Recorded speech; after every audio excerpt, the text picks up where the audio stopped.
Hi, I'm Matt Williamson with Yardbarker, here to talk about three teams that I think will exceed most expectations. And it starts with the Lions. My favorite long shot bet of the offseason is betting the Lions to win the NFC North. And some of that's an indictment on the other three teams in that division.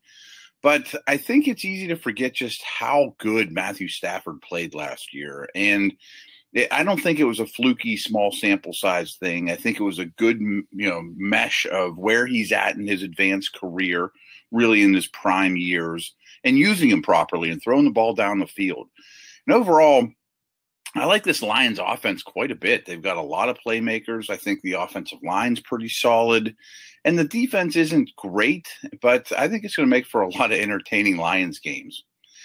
The Bengals picked first overall last year, but they weren't the worst team in the league. They were in a lot of close games with a first-year head coach and, frankly, a stretch there with Finley as their quarterback that gave them very little chance to win.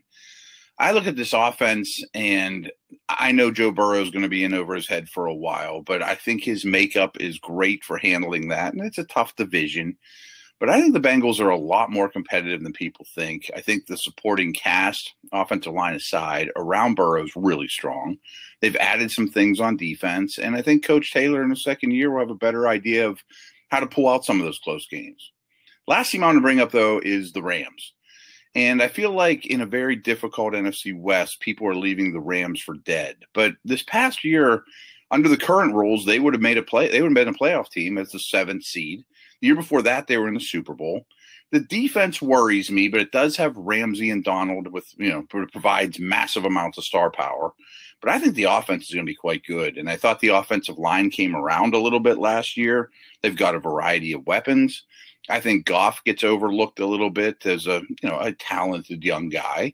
And overall, I think this offense is going to be quite potent, especially the passing game. And I think going from Gurley to Akers might be an upgrade too. So I'm not saying they're going to be back in the Super Bowl or anything like that, but I do think the Rams are a better team than they're given credit for.